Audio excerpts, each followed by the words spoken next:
La prise d'Ouvira, survenue dans la nuit du 9 au 10 décembre, représente une petite victoire stratégique pour l'AFC M23.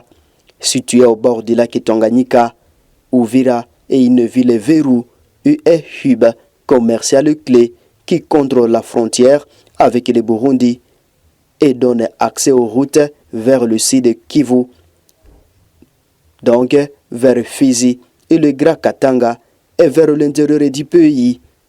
Et ce qu'il faut savoir, cette chute qui aurait eu lieu, selon les témoignages, sa résistance majeure de la part des forces loyalistes a provoqué une onde de choc et un afflux massif de civils déplacés vers les zones environnantes, notamment les Burundi. Le M23 attend ici son contrôle sur une nouvelle province après s'être embarré de Goma et Bukavu plutôt cette année. Sur le plan humanitaire, des centaines et des milliers de civils ont été déplacés dans la région du Sud Kivu depuis le début de cette nouvelle offensive. L'ONU a fait un état d'une crise humanitaire majeure avec des réfugiés effluant notamment vers le Burundi qui a d'ailleurs fermé temporairement sa frontière après l'avance du M23, l'insécurité grandissante et l'interruption des accès routiers aggrava donc l'accès à l'aide. Outre l'accusation de Washington, le Burundi a également accusé le Rwanda de soutenir le M23 et d'avoir mené des attaques contre ses positions à RDC, renforçant l'escalade militaire.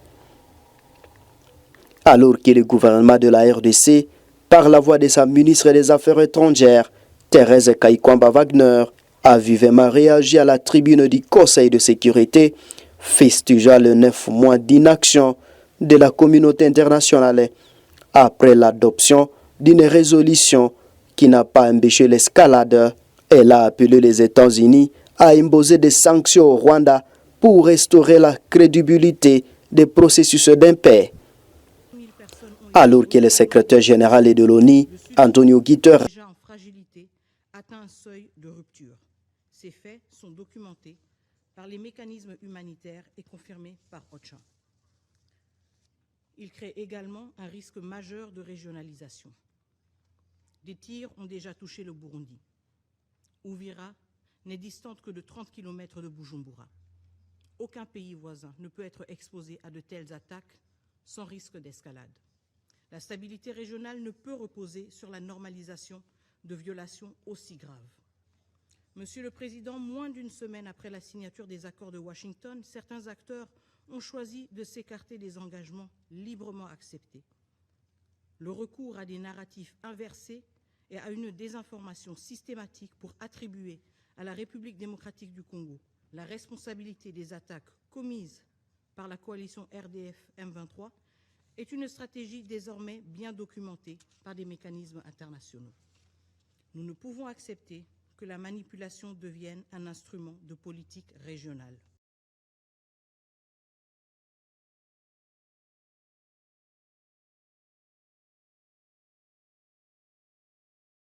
Je vous remercie, Monsieur le Président.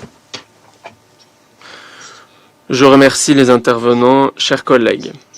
Le président Trump, chers collègues, s'est félicité d'avoir réuni le président Tshisekedi et le président Kagame à Washington le 4 décembre pour la signature des accords de Washington et du cadre d'intégration économique régionale. Il s'agissait là d'un signal clair et d'un effort en faveur de la paix. Toutefois, les processus de paix nécessitent que les parties honorent leurs engagements au titre de ces processus. Les États-Unis sont profondément préoccupés et extrêmement déçus au vu de la reprise des violences dans l'est de la RDC. J'aimerais aujourd'hui vous présenter des informations supplémentaires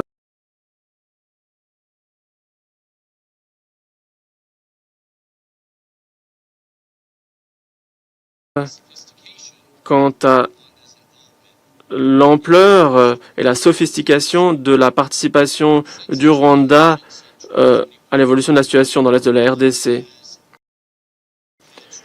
Depuis 2021, le Rwanda contrôle son intermédiaire, le M23, et l'aile politique du M23, l'AFC, et a contrôlé le M23 et l'AFC afin d'arriver aux objectifs géopolitiques du Rwanda dans l'est de la RDC. Le président Kigali y a participé intimement, participé à la planification et l'exécution de la guerre dans l'est de la RDC en apportant des instructions militaires et politiques depuis des années. Les forces de défense rwandaises ont reçu une aide matérielle en matière de logistique et de formation, ont fourni une aide au M23 et ont envoyé 5 à 7 000 soldats dans l'est de la RDC.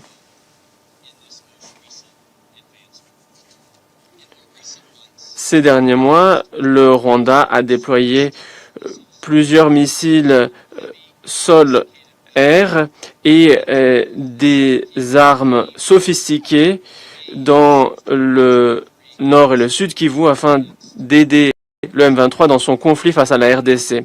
Le Rwanda et le M23 ont entamé leur offensive le week-end dernier afin de prendre Uvira avec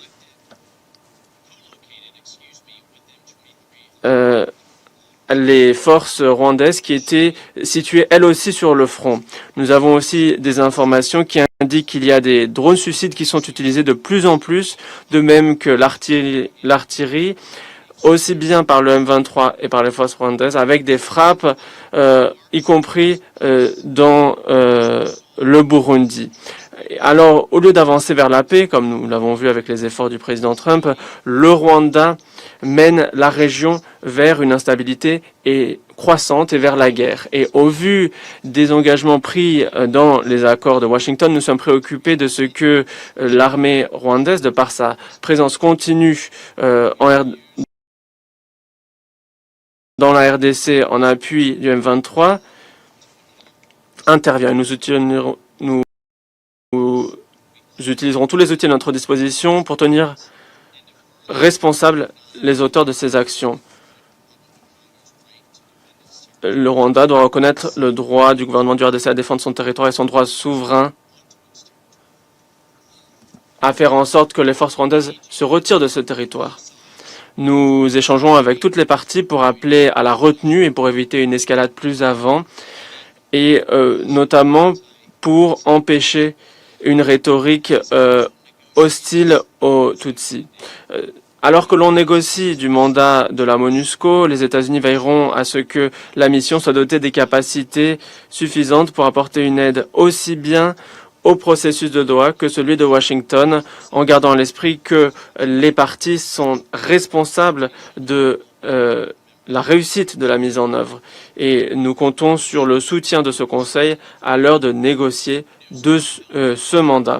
La capacité de la MONUSCO à apporter des capacités en appui de ces processus dépend toutefois de sa capacité à circuler, à se réapprovisionner et à appliquer son mandat sans ingérence.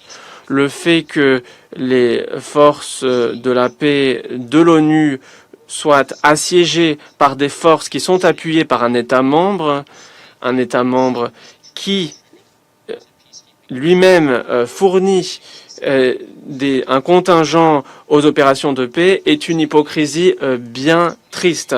Malheureusement, le M23 bloque depuis des mois la MONUSCO et cela a compromis sa capacité à opérer de manière efficace à Goma, comme cela a été évoqué maintes fois aujourd'hui. Et le Rwanda continue à déployer des missiles sol-air et à mener des opérations pour brouiller et leurrer les communications, ce qui a compromis le déploiement des opérations. Comment la MONUSCO peut intervenir, peut réussir dans ces conditions? Nous demandons une fin immédiate à ces obstructions qui sont une violation des obligations du Rwanda et du M23 au titre des accords de Doha et de Washington. Nous appuyons la MONUSCO et ses objectifs et la réalisation de ces accords historiques de manière indéfectible qui présentent un potentiel, celui de mettre fin à des décennies de souffrance dans l'Est de la RDC. Je vous remercie, Monsieur le Président. Je remercie les États-Unis de leur intervention. Je donne la parole à la Fédération de Russie. Nous remercions le secrétaire général adjoint, Jean-Pierre Lacroix, de son intervention. Nous remercions le représentant permanent de la Sierra Leone en sa qualité de président du comité 1533. Nous avons écouté avec attention